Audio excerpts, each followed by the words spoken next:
I think in almost every major city in the country, and especially in Chicago, we've got ride sharing and we've got traffic everywhere in the city.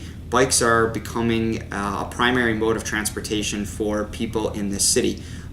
As there are more cars on the road, as there are more bikes on the road, it's important that both cars and bikes learn to coexist, and that's why it's important for a bicyclist to try to do everything they can to protect themselves and make sure that they're okay. Bicyclists can do a lot to protect themselves from drivers and other obstacles on the road. Most importantly, I think it's important to be visible, especially to other drivers on the road. You want to make sure if you're riding at night that you wear clothing where drivers can see you. You want to make sure you've got reflectors and lights on your bike. That's going to make drivers have the ability to see you.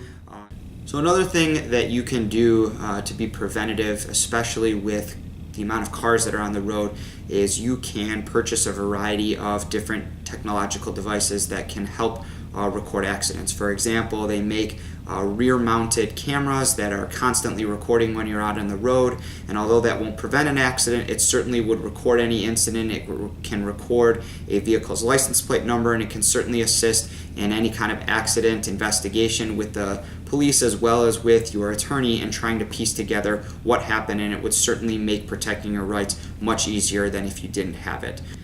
There's a lot of things that you can do if you're involved in some type of bicycle accident. Number one, and most importantly, you want to make sure that you're okay medically to be able to move around and do anything. If for whatever reason, you're unsure of your own medicals, you want to stay and wait for medical to arrive on the scene. Assuming that you're okay, these are some of the most important things that you can do to try to protect your rights, especially if there's a potential case for you.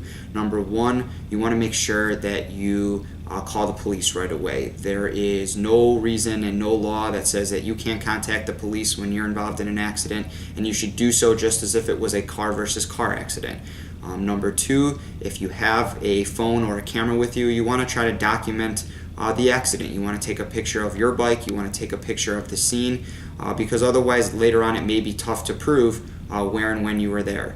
Number three, you want to exchange information with the other person you were involved in the accident with. You want to get their driver's license information, you want to get their insurance information, so that if you need to contact them or their insurance company later, you're able to do so. As a final thought, I think it's very important that if you are involved in an accident, that you should contact an attorney right away. Evidence disappears. People forget what happens at scenes. If there are people who witness the accident, the longer that you wait to contact somebody and get them involved, the harder it'll be later on to try to help you in protecting your rights if you have a potential case.